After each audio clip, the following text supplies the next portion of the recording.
नहीं नहीं, आपको भी चाहिए, वो तो मुझे नहीं पता, लेकिन मुझे भी चाहिए और हमारे कई सारे दर्शक हैं उनको भी चाहिए। तो यहाँ पे मुझे एक चीज बिल्कुल साफ कर दूं कि जो लोग ये कहते हैं कि इंटरिम बजट है और यहाँ पे टैक्स में कोई छेड़छाड़ सरकार नहीं करेगी या फिर नहीं होना चाहिए, नहीं होता है, तो ये तथ्यात्मक रूप से गलत है। आप 2019 के अंतरिम बजट को देखें तो वहां पे इनकम टैक्स में अच्छी खासी राहत दी गई थी। तो और उससे पहले भी कई मोर्चे पे जब पी चिदम्बरम ने अंतरिम बजट पेश किया था तो उस टाइम आपको याद होगा कि ऑटो पे एक्साइज ड्यूटी में छूट दी गई थी। तो विशेष हालात में सरकार टैक्स में रियायत देती है और इस बार भी देगी, तो मुझे आश्चर्य नहीं होगा, क्योंकि इनकम टैक्स पेयर एक ऐसा क्लास है जिसको राहत की सबसे ज्यादा उम्मीद जताई जा रही, उम्मीद जता के बैठा हुआ है। और इसमें जो बदलाव होने की संभावना है या फिर उम्मीद है वो है आपको न्यू टैक्स रिजीम में। ओल्ड टैक्स रिजीम में इनकम टैक्स के सरकार कुछ बदलाव कर, इसकी संभावना कम है, क्योंकि सरकार खुद नहीं चाहती कि ओल्ड टैक्स रिजीम में लोग बने रहें। न्यू टैक्स रिजीम में और कुछ बदलाव किए जाएं, इनकम टैक्स के स्लैब की दरों में बदलाव किए जाएं, टैक्स की दरें घटाई जाए, इस तरह के कुछ चीजें निकल कर आए तो मुझे आश्चर्य नहीं होगा। एक और चीज, जो स्टैंडर्ड डिडक्शन होता है जो 50,000 रुपए है, उसको सरकार बढ़ा सकती है, इसकी भी संभावना है, क्योंकि इन्फ्लेशन जिस तरीके से बढ़ता है उस हिसाब से इसको बढ़ाना चाहिए। इसमें भी कुछ बढ़ोतरी की जा सकती है, न्यू टैक्स रिजीम में भी व्यवस्था है। इस तरह से पेंशन से जुड़े हुए जो टैक्स छूट मिलती है उसमें कुछ बदलाव हो, तो इन सब की संभावना है। लेकिन अब बजट पेश होने में कुछ घंटे का समय बचा हुआ, बजट छप भी चुका है, तो वित्त मंत्री के भाषण का इंतजार करना होगा। लेकिन तथ्यात्मक रूप से फिर से कह दूं कि अंतरिम बजट की वजह से टैक्स में बदलाव नहीं होगा, ये कहना गलत है।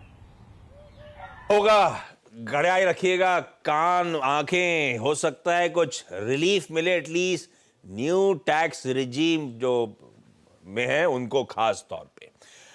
अच्छा, मैंने कहा था कुछ पॉपुलिज्म का तड़का हो सकता है, पर उसके साथ मैंने कहा था शायद उसे पॉपुलिज्म कहें या need of the hour. Rural stress में है। कितनी कंपनियां आई थी सीएनबीसी आवाज पे जो लगातार कहती रही, इनफैक्ट जो नतीजे आए रूरल में स्ट्रेस हाईलाइट होता रहा है। असीम, आपकी एग्रीकल्चर सेक्टर पे पूरी नजर रहती है, अब वो क्या कुछ कर सकती है सरकार एग्री स्पेस के लिए, रूरल इंडिया के लिए, क्या पिक कर रहे हो आप? देखिए, वित्त मंत्री और प्रधानमंत्री पहले ही इस बात के संकेत दे चुके हैं कि इस बार का बजट जो है किसानों और महिलाओं के ऊपर फोकस रहेगा। आपको याद होगा कि जब 2019 के चुनाव हुए थे तो ठीक उससे पहले अंतरिम बजट में ही सरकार एक स्कीम लेकर के आई थी जिसे कहा गया था कि प्रधानमंत्री किसान सम्मान निधि। इसके तहत जो किसान है उनको 6,000 रुपये सालाना मिलता है। तो इस बजट में सरकार उनकी सम्मान निधि के अंदर बढ़ोतरी कर सकती है। पिछले 5 साल में इसमें कोई भी बढ़ोतरी हमको देखने को नहीं मिली है। किसानों के लिए सम्मान निधि बढ़ा करके 9,000 रुपये सालाना की जा सकती है, लेकिन महिला किसानों के लिए ये रकम बढ़ा करके करीब 12 दोगुनी की जा सकती है, यानी कि 12,000 रुपये सालाना की जा सकती है। सरकार के ऊपर इसका कोई अतिरिक्त बोझ इसका स्कीम का नहीं पड़ेगा, क्योंकि जब सरकार ने एस्टिमेट किया था कि करीबन 12 करोड़ के आसपास किसान है, लेकिन अभी फिलहाल सरकार 7.5 करोड़ किसानों को इसका फायदा दे रही है, तो इसका कोई खास असर सरकार के खजाने के ऊपर नहीं पड़ेगा। अगर सरकार ये रकम बढ़ाती भी है, इन्फ्लेशन को जोड़ करके ये रकम बढ़ सकती है। दूसरा है कि किसान क्रेडिट को बढ़ाने की तैयारी है। यहाँ पर अभी 20 लाख करोड़ रुपए के आसपास तक किसान क्रेडिट है, उसको 10% बढ़ा करके 22 लाख करोड़ रुपए तक किया जा सकता है। इतना ही नहीं, जो महिला किसान है उनके लिए जो कर्ज लेना है उसको काफी आसान बनाया जाएगा। उनको जो किसान क्रेडिट कार्ड दिया जाता है उसके लिए उनको सस्ती दरों के ऊपर ब्याज दिया जाएगा, सस्ती ब्याज दरों के ऊपर उनको कर्ज दिया जाएगा, जो कि दूसरों के मुकाबले 1% तक कम हो सकता है। किसानों के लिए जीवन बीमा स्कीम की भी घोषणा हो सकती है, क्योंकि प्रधानमंत्री मोदी ऑलरेडी कह चुके हैं कि हम किसानों को लिए एक सुरक्षा चक्र बनाने की दिशा के अंदर काम कर रहे हैं। तो कुल मिलाकर के ये सारा बजट जो है इसका फोकस जैसे लक्ष्मण जी ने जिक्र किया कि 4 लोगों के ऊपर रहेगा। परफेक्ट है। तो भाई साहब, एग्री स्पेस रूरल इंडिया पे इंपटस होगा, और ये जब गरीब, युवा, अन्नदाता, नारी, ये सब फोकस में क्यों आए? बजट से कुछ दिन पहले एफएम एक इवेंट में थी हिंदू कॉलेज के, उधर उन्होंने पूरे सटल हिंट ड्रॉप कर दी थी कि 4 तबके जिन पर हम खासतौर पर फोकस करने वाले हैं। तो ये कहानी है, अब आप किसानों पे, अन्नदाता पे खासतौर पे इस बार बजट में थ्रस्ट आता हुआ देखेंगे। पर इंपॉर्टेंट ये भी है, जो सरकार की फ्लैगशिप स्कीम्स थी, ज्यादातर लोग मान रहे हैं फ्लैगशिप स्कीम्स को फर्दर इंपटस देगा, ये इंटरिम होगा लेकिन उस डायरेक्शन की तरफ और मूव करते हुए हम नजर आएंगे। ऐसे में रोहन, गुड मॉर्निंग आपको। ईवी, इलेक्ट्रिक व्हीकल्स, लगातार थ्रस्ट मिलता रहा है, एलोकेशंस होते रहे, इस इंटरिम बजट में क्या एक्सपेक्ट कर रहे हो आप लोग? ऐसा होगा क्या और इंपटस दिया जाएगा क्या? जैसा कि आपने कहा कि पिछले 3-4 बजट में अगर आप देखें तो हर बजट में इलेक्ट्रिक गाड़ियों का जिक्र ज़रूर रहा है।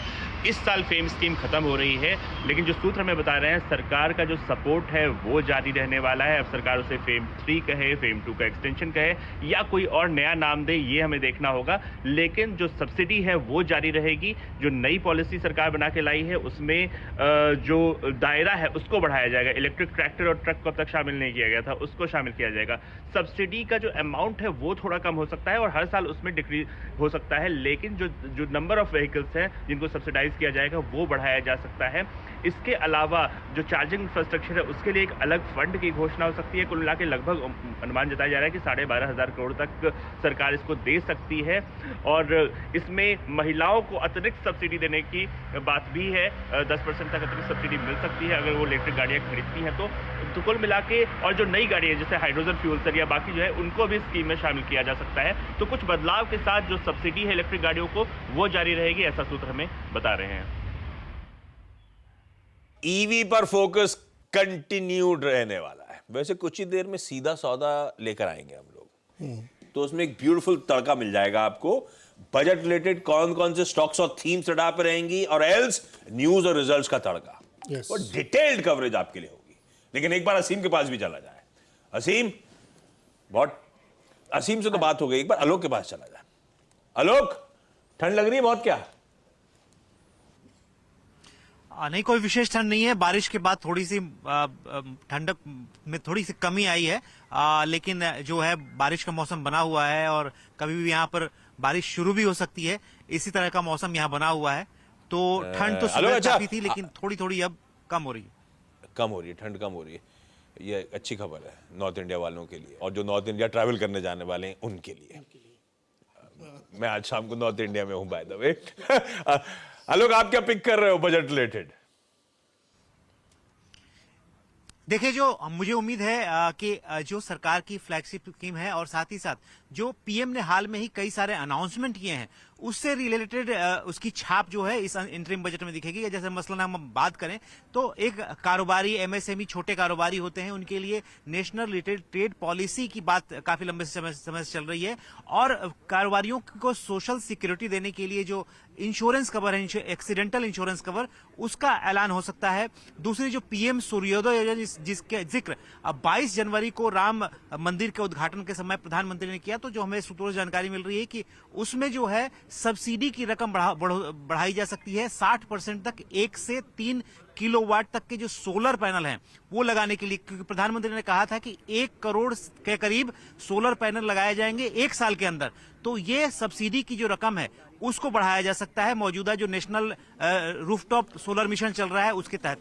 तो ये 2 चीजें इंपॉर्टेंट है। और इसके अलावा अगर हम बात करें तो कुछ और चीजें जैसे कि इंपोर्ट ड्यूटीज में कुछ बदलाव किया जा सकता है जो मैन्युफैक्चरिंग के लिए काफी अहम है। और ये इस कड़ी में कल अनाउंसमेंट हुआ, मोबाइल के पार्ट्स के इंपोर्ट्स पे ड्यूटी रिड्यूस होती हुई नजर आई, तो आत्मनिर्भर, make in India, but obvious है वो थीम्स पे फोकस कंटिन्यूड देखने को मिलेगा। खैर, आज सुबह 8:15 बजे एफएम साहिबा नॉर्थ ब्लॉक पहुंचेंगी, उसके बाद 9:15 बजे संसद भवन और सुबह 11 बजे हमारा अंतरिम बजट पेश होगा और उसमें भी कुछ क्लैरिटी अवेटेड रहेगी। तो 4 बजे की प्रेस कॉन्फ्रेंस का इंतजार कीजिएगा।